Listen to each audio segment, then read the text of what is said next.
जय माता दी। आज शुक्रवार के दिन आइए सुनते हैं माँ अन्नपूर्णा की यह कथा। एक समय की बात है। काशी निवासी धनंजय की पत्नी का नाम सुलक्षणा था। उसे अन्य सब सुख प्राप्त थे, केवल निर्धनता ही उसके दुख का कारण थी। यह दुख उसे हर समय सताता था। एक दिन सुलक्षणा पति से बोली, स्वामी आप कुछ उद्यम करो तो काम चले। इस प्रकार कब तक काम चलेगा? सुलक्षणा की बात धनंजय के मन में बैठ गई और वह उस दिन विश्वनाथ शंकर जी को प्रसन्न करने के लिए बैठ गया और कहने लगा, हे देवाधिदेव विश्वेश्वर, मुझे पूजा पाठ कुछ आता नहीं है, केवल तुम्हारे भरोसे बैठा हूँ। इतनी विनती करके वह 2-3 दिन भूखा प्यासा बैठा रहा। यह देखकर भगवान शंकर ने उसके कान में अन्नपूर्णा अन्नपूर्णा अन्नपूर्णा इस प्रकार 3 बार कहा। यह कौन क्या कह गया? इसी सोच में धनंजय पड़ा रह गया कि मंदिर से आते ब्राह्मणों को देखकर पूछने लगा, पंडित जी अन्नपूर्णा कौन है? ब्राह्मणों ने कहा, तू अन्न छोड़ बैठा है, सो तुझे अन्न की ही बात सूझती है। जा घर जाकर अन्न ग्रहण कर। धनंजय घर गया, स्त्री से सारी बात कही। वह बोली, नाथ चिंता मत करो, स्वयं शंकर जी ने यह मंत्र दिया है, वे स्वयं ही खुलासा करेंगे। आप फिर जाकर उनकी आराधना करो। धनंजय फिर जैसा का तैसा पूजा में बैठ गया। रात्रि में शंकर जी ने आज्ञा दी, कहा तू पूर्व दिशा में चला जा। वह अन्नपूर्णा का नाम जपता जाता और रास्ते में फल खाता, झरनों का पानी पीता जाता। इस प्रकार कितने ही दिनों तक चलता गया। वहां उसे चांदी सी चमकती वन की शोभा देखने में आई। सुंदर सरोवर देखने में या उसके किनारे कितनी ही अप्सराएं झुंड बनाए बैठी थी। एक कथा कहती थी और सब माँ अन्नपूर्णा इस प्रकार बार बार कहती थी। यह अगहन मास की उजेली रात्रि थी और आज से ही व्रत का आरंभ था। जिस शब्द की खोज करने वह निकला था, वह उसे वहां सुनने को मिला। धनंजय ने उनके पास जाकर पूछा, हे देवियों, आप यह क्या कर रही हो? उन सब ने कहा, हम सब माँ अन्नपूर्णा का व्रत करती हैं। व्रत करने से की गई पूजा क्या होता है? यह किसी ने किया भी है? इसे कब किया जाए? कैसा व्रत है और इसकी विधि क्या है? मुझसे भी कहो। वे कहने लगी, इस व्रत को सब कोई कर सकते हैं। 21 दिन तक के लिए 21 गांठ का सूत लेना चाहिए। 21 दिन यदि न बने तो 1 दिन उपवास करें। यह भी न बने तो केवल कथा सुनकर प्रसाद ले। निराहार रहकर कथा कहे। कथा सुनने वाला कोई न मिले तो पीपल के पत्तों को रख, सुपारी या घृत कुमारी वृक्ष को सामने कर, दीपक को साक्षी कर, सूर्य, गाय, तुलसी या महादेव को बिना कथा सुनाए मुख में दाना न डालें। यदि भूल से कुछ पड़ जाए तो 1 दिवस फिर उपवास करें। व्रत के दिन क्रोध न करें और झूठ न बोले। धनंजय बोला, इस व्रत के करने से क्या होगा? वे कहने लगी, इसके करने से अंधों को नेत्र मिले, लूलों को हाथ मिले, निर्धन के घर धन आए, बाझी को संतान मिले, मूर्ख को विद्या आए। जो जिस कामना से व्रत करे माँ उसकी इच्छा पूरी करती है। वह कहने लगा, बहनों, मेरे भी धन नहीं है, विद्या नहीं है, कुछ भी तो नहीं है। मैं तो दुखिया ब्राह्मण हूँ। मुझे इस व्रत का सूत दोगी? हाँ भाई, तेरा कल्याण हो, तुझे देंगी। ले, इस व्रत का मंगल सूत्र ले। धनंजय ने व्रत किया। व्रत पूरा हुआ।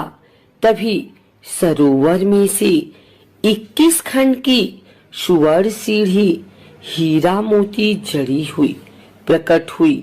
धनंजय जय अन्नपूर्णा अन्नपूर्णा कहता जाता था। इस प्रकार कितनी ही सीढ़ियां उतर गया तो क्या देखता है कि करोड़ों सूर्य से प्रकाशमान अन्नपूर्णा का मंदिर है। उनके सामने सुवर्ण सिंहासन पर माता अन्नपूर्णा विराजमान है। सामने भिक्षा हेतु शंकर भगवान खड़े हैं।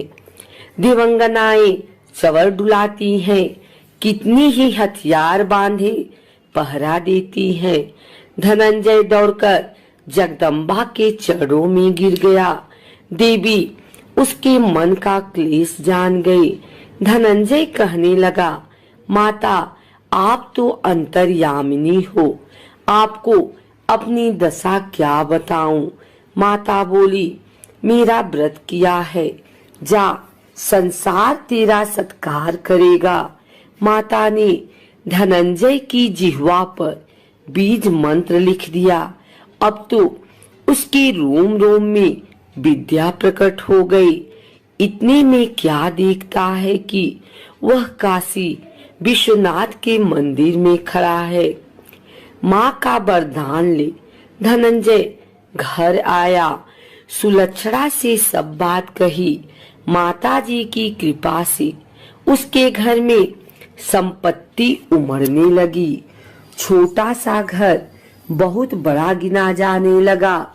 जैसे शहद के छत्ते में मक्खियां जमा होती हैं, उसी प्रकार अनेक सगे संबंधी आकर उसकी बड़ाई करने लगे। कहने लगे, इतना धन और इतना बड़ा घर, सुंदर संतान नहीं तो इस कमाई को कौन भोग करेगा? सुलक्षणा से संतान नहीं है, इसलिए तुम दूसरा विवाह करो। अनिच्छा होते हुए भी धनंजय को दूसरा विवाह करना पड़ा और सती सुलक्षणा को सौत का दुख उठाना पड़ा। इस प्रकार दिन बीतते गए। फिर अगहन मास आया। नई बंधन से बंधे पति से सुलक्षणा ने कहलाया कि हम व्रत के प्रभाव से सुखी हुए हैं, इस कारण यह व्रत छोड़ना नहीं चाहिए। यह माताजी का प्रताप है जो हम इतने संपन्न और सुखी हैं। सुलक्षणा की बात सुन धनंजय उसके यहाँ आया और व्रत में बैठ गया। नई बहू को इस व्रत की खबर नहीं थी। वह धनंजय के आने की राह देख रही थी। दिन बीतते गए और व्रत पूर्ण होने में 3 दिवस बाकी थे कि नई बहू को खबर पड़ी। उसके मन में ईर्ष्या की ज्वाला दहक रही थी। सुलक्षणा के घर आ पहुंची और उसने वहां भगदड़ मचा दी।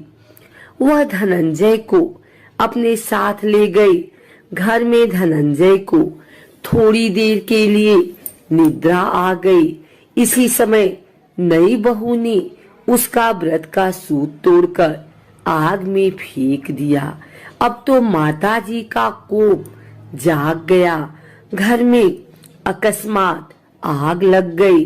सब कुछ जलकर खाक हो गया। सुलक्षणा जान गई और पति को फिर अपने घर ले आई। नई बहू रूठकर पिता के घर जा बैठी। पति को परमेश्वर मानने वाली सुलक्षणा बोली, नाथ घबराना नहीं, माताजी की कृपा अलौकिक है। पुत्र कुपुत्र हो जाता है पर माता कुमाता नहीं होती। अब आप श्रद्धा और भक्ति से आराधना शुरू करो, वे जरूर हमारा कल्याण करेंगी। धनंजय फिर माता के पीछे पड़ गया। फिर वही सरोवर सीढ़ी प्रकट हुई, उसमें माँ अन्नपूर्णा कहकर वह उतर गया। वहां माता जी के चरणों में रुदन करने लगा। माता प्रसन्न हो बोली, यह मेरी स्वर की मूर्ति ले, उसकी पूजा करना, तू फिर सुखी हो जाएगा। जा, तुझे मेरा आशीर्वाद है। तेरी स्त्री सुलक्षणा ने श्रद्धा से मेरा व्रत किया है, उसे मैंने पुत्र दिया है। धनंजय ने आंखें खोली तो खुद को काशी विश्वनाथ के मंदिर में खड़ा पाया। वहां से फिर उसी प्रकार घर को आया। इधर सुलक्षणा के दिन चढ़े और महीने पूरे होते ही पुत्र का जन्म हुआ। गांव में आश्चर्य की लहर दौड़ गई, मानता आने लगा। इस प्रकार उसी गांव की निसंतान सेठ के पुत्र होने पर उसने माता अन्नपूर्णा का मंदिर बनवा दिया।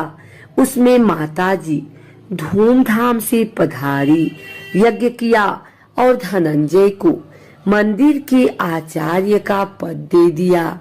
जीविका के लिए मंदिर की दक्षिणा और रहने के लिए बड़ा सुंदर सा भवन दिया। धनंजय स्त्री पुत्र सहित वहां रहने लगा।